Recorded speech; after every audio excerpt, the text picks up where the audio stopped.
Welcome back. ಸರ್ಕಾರಿ ಸ್ವಾಮ್ಯದ ಕರ್ನಾಟಕ ಸಾಬೂನು ಮತ್ತು ಮಾರುಚಕ ನಿಯಮಿತಿ ತಯಾರಿಸುವಂತಹ ಉತ್ಪನ್ನಗಳ ಮಾರುಕಟ್ಟೆ ಬಲವರ್ಧನೆಯ ಅಂಗವಾಗಿ ನಟಿ ತಮನ್ನಾ ಭಾಟಿಯಾ 2 ವರ್ಷಗಳ ಅವಧಿಗೆ ಪ್ರಚಾರ ರಾಯಭಾರಿಯನ್ನಾಗಿ ನೇಮಿಸಲಾಗಿದೆ. ನಟಿ ತಮನ್ನಾ ಇಂದಿನಿಂದ ವಿದ್ಯುಕ್ತ ರಾಯಭಾರಿಯಾಗಿದ್ದು ಕೆಎಸ್ಡಿಎಲ್ನ ವಹಿವಾಟನ್ನ 2030ರ ಹೊತ್ತಿಗೆ 5,000 ಕೋಟಿ ರೂಪಾಯಿಗಳಿಗೂ ಮಟ್ಟಕ್ಕೆ ಬೆಳೆಸುವಂತಹ ಗುರಿಯನ್ನ ಹೊಂದಲಾಗಿದೆ. ಸೋಷಿಯಲ್ ಮೀಡಿಯಾದಲ್ಲಿ 30 ಲಕ್ಷಕ್ಕೂ ಹೆಚ್ಚು ಹಿಂಬಾಲಕರನ್ನ ಹೊಂದಿರುವಂತಹ ಬ್ಯೂಟಿ ತಮನ್ನಾ ಅವರನ್ನ ನೇಮಕ ಮಾಡಲಾಗಿದ್ದು ಉತ್ತರ ಭಾರತದಲ್ಲೂ ಮೈಸೂರು ಸ್ಯಾಂಡಲ್ ಸೋಪ್ ಸಹಿತ ಸಂಸ್ಥೆಯ ಉತ್ಪನ್ನಗಳನ್ನು ಮಾರುಕಟ್ಟೆಯ ಮುಕ್ತ ಅವಕಾಶ ಸೃಷ್ಟಿಸಿಕೊಳ್ಳಲಾಗುವುದು ಅಂತ ಕೈಗಾರಿಕೆ ಸಚಿವ ಎಂಬಿ ಪಾಟೀಲ್ ತಿಳಿಸಿದ್ದಾರೆ.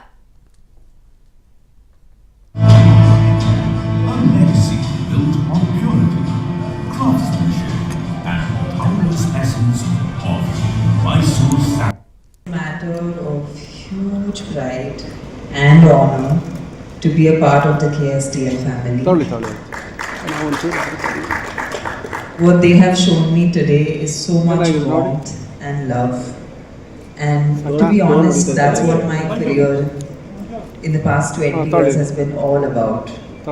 I don't think I could have gotten this far as an artist if I didn't continuously get this kind of love and support from the audiences, from the country, and from Indians all across the globe.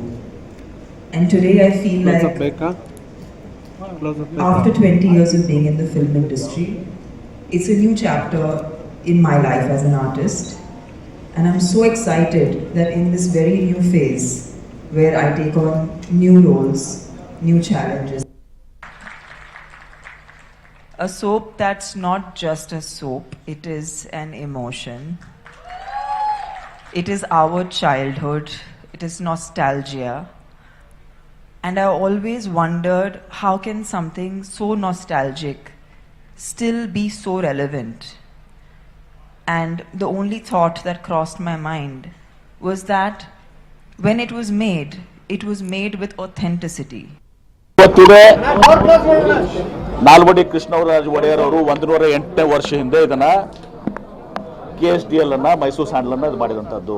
ಆವಾಗ ವಿಶ್ವೇಶ್ವರಯ್ಯ ಅವರು, ಶಾಸ್ತ್ರಿ ಅವರು ಏನು 2ನೇ ಮಹಾಯುದ್ಧದಲ್ಲಿ ಇವತ್ತು Sandalwood sales ಆಗ್ತಿರ್ಲಿಲ್ಲ. ಆವಾಗ ವಿದೇಶಕ್ಕೆ ಕಳಿಸಿ, ಲಂಡನ್ ಕಳಿಸಿ, ಶಾಸ್ತ್ರಿ ಅವ್ರನ್ನ ಕಳಿಸಿ ಇದನ್ನು ಆಯಿಲ್ ಬಳಸ್ಕೊಂಡು ಸೋಪ್ ಮಾಡುವಂಥದ್ದನ್ನು ಮಾಡಿದರು.